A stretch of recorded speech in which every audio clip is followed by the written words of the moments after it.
बढ़ती महंगाई ने जहां आवाम का जीना मुहाल कर रखा है, वहीं कारोबार पर भी जो है उसके बड़े बुरे असरात जो है पड़ रहे हैं। आज हम एक सर्वे के लिए निकले हैं कैटरिंग सेंटर्स के हवाले से, पकवान सेंटर्स के हवाले से, कि पकवान सेंटर्स के जो हालात हैं इस वक्त, गैस की बंदिश, लोड शेडिंग, उस पर जो है अब उनके कारोबार पे क्या असर पड़ा है।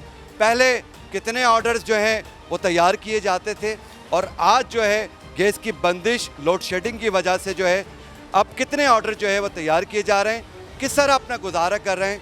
आइए इस हवाले से एक खुसूसी रिपोर्ट आपकी खिदमत में।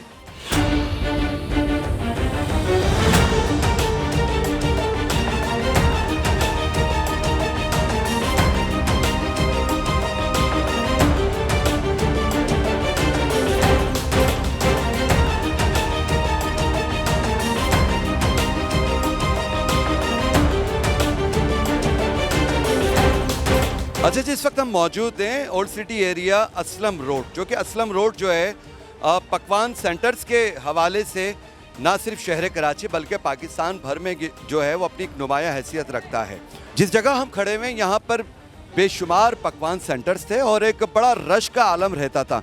और इस शॉप पर जहाँ पर हम इस पकवान सेंटर पर खड़े हुए हैं, ये 50 साल से ज़्यादा जो है इस दुकान को, इस पकवान सेंटर को हो गया है। अब जानना चाहेंगे कि क्या मसाइल हैं, गैस की बंदिश मुकम्मल तौर पर, उसके बाद जो है आपका कारोबार पे क्या असर पड़ा। पहले इस काम का माशाल्लाह एक बड़ा ज़ोर था, उरूज था, और पहले में और अब में क्या फ़र्क आप देख? बहुत फ़र्क है। अब पहले जैसे हालात भी नहीं रहे इस टाइम पे पाकिस्तान के, आप ख़ुद भी जानते होंगे।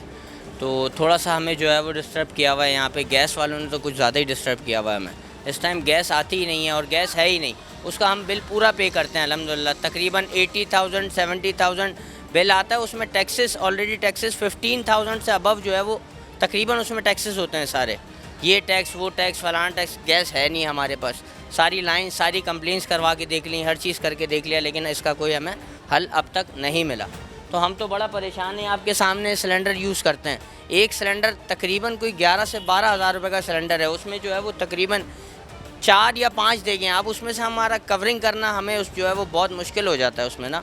और ये हमारे लिए ख़तरे की घंटी भी है। जो सिलेंडर है ये हमारे लिए ख़तरे की अलामत भी समझ लें, आप कह लें कि इससे जो है वो हमें बहुत सारे ख़तरात भी लाग हैं। लेकिन इस पे जो है वो हमारी गवर्नमेंट को थोड़ा सोचना चाहिए कि ये सब घरों में और दुकानों पे ये जो सिलेंडर्स इन्होंने जो कर दिए हैं कि भाई आप जो है सिलेंडर यूज़ करें, तो ये तो बम है हमारे लिए। और गवर्नमेंट को चाहिए कि हमारी जो गैस लाइन है सब हमारे मुल्क में तो सब मौजूद है। ऐसा नहीं है हमारे पास किसी चीज़ के वसाइल नहीं है। हमारे पास गैस भी है, हमारे पास पेट्रोल भी है, हमारे पास सब कुछ है, लेकिन यही है कि हमारी आवाम को मुहैया नहीं है। मतलब पहले हमारे पास काम बहुत होता था, कारीगर भी 6-6 7-7 कारीगर थे हमारे पास। अब गैस नहीं है, ना काम है पहले जैसा, इस हमारे सब चले गए। अब हम ना सारा खाना सिलेंडरों पे पकाना पड़ रहा है और पहले जैसी पोजीशन नहीं है काम की। अच्छा, गैस की टाइमिंग में, खाना पकने में और सिलेंडर के इस्तेमाल में कितना फ़र्क होता है टाइम का, खाना आपका तैयार करने का? गैस में हमारे को 1 घंटा लगता है और उसमें आधे घंटे में हमारा माशाल्लाह खाना पक जाता था। माशाल्लाह फुल गैस आता था प्रेशर से। अब तो गैस आ रहा, बहुत कम आ रहा है। एक चूल्हे का भी गैस नहीं आ रहा, बहुत कम गैस आ रहा है हमारे यहाँ।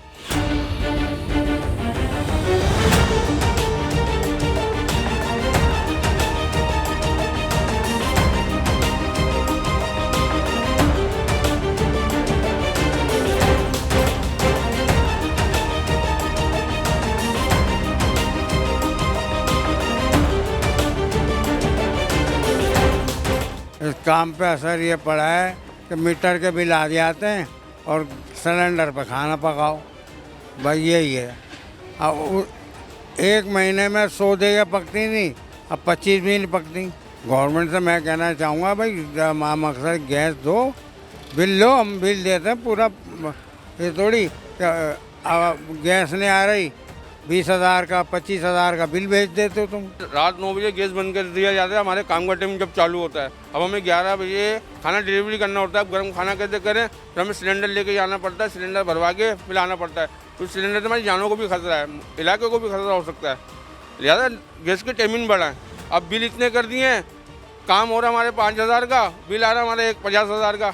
अब हम बिल भी भरें, टैक्स भी भरें, अब हम कारोबार कैसे करें? मतलब अब वहाँ गैस वालों को पैसा दे के आए, सिलेंडर वालों को। हमारे लिए परेशानी ना, हमारी इतनी रोजी रोटी नहीं है, हवाई रोजी हमारी, जब आता काम तो जब करते हैं। एक दिन में 6 काम होते थे, 6 हाल होते थे। अब एक हाल भी आता तो के पीछे भागना पड़ता है हमारे को। ये मसला आ गया सारा। फिर कारोबार नहीं है, इसके अलावा ना कोई कमाई है हमारी इस वक्त। सीधे नमक में आटा नमक होता है जिसमें आटे में नमक, तो वो बच रही है हमारे को, और वो भी कारीगरों को दे दो, उनको दे दो, बत्ती को दे दो, गैस को दे दो, सब खत्म हो जाता है हमारे इसके अंदर। ये चीज़ हो रही है हमारे साथ इस वक्त। आमदनी नहीं है, बस समझ लो धक्का मार रहे हैं। काम पहले बहुत होता था, मगर अब सिर्फ गैस की वजूहत की वजह से आज तकरीबन 7-8 साल से गैस नहीं है, जो सिलेंडर वगैरह यूज़ कर रहे हैं, जिसकी वजह से हमारे को बड़ी दिक्कत है काम में। और दूसरी बात ये है कि इसका नाम क्या, काम वो काम नहीं है जो पहले काम होया करता था। कुछ महंगाई की वजह से काम पे फ़र्क पड़ा है, क्या समझे। बाकी ये है कि इसका नाम क्या, बस अभी नॉर्मल काम हो जाता है बस। ये हमारा काम है और काफ़ी बरसों पुराना काम है ना। काम होता है लेकिन गैस नहीं होता, जब गैस होता है तो काम नहीं होता। आज तकरीबन 8 से 9 साल हो चुके हैं और गैस की लोड शेडिंग इतनी ज़्यादा हो चुकी है कि काम चलने से कासिर है। सिलेंडर यूज़ करते हैं, जहां हमारा अगर नॉर्मली एक गैस अगर हमारा गवर्नमेंट गैस अगर कम लगता है तो इसके अंदर हमारा बल्क क्वांटिटी में गैस लग जाता है, तो जिसकी वजूहत की वजह से ये हमारा जो काम है बिल्कुल ठप हो चुका है। तो गवर्नमेंट को भी अपील कर चुके हैं, सरकारी इदारों को कंप्लेनें दे चुके हैं, गैस कंपनीज़ को कंप्लेन दे चुके हैं, लेकिन हमारी तरफ से या उनकी तरफ से कोई सुनवाई नहीं है, ना हमारी है ना उनकी है। तो लिहाजा ये काम जिस तरह चल रहा है या जिस तरह के मामलात है, तो हमें यही लगता है कि आने वाले वक्त में ये सारी चीज़ें शायद गैस ना होने की वजह से बैठ जाएंगी।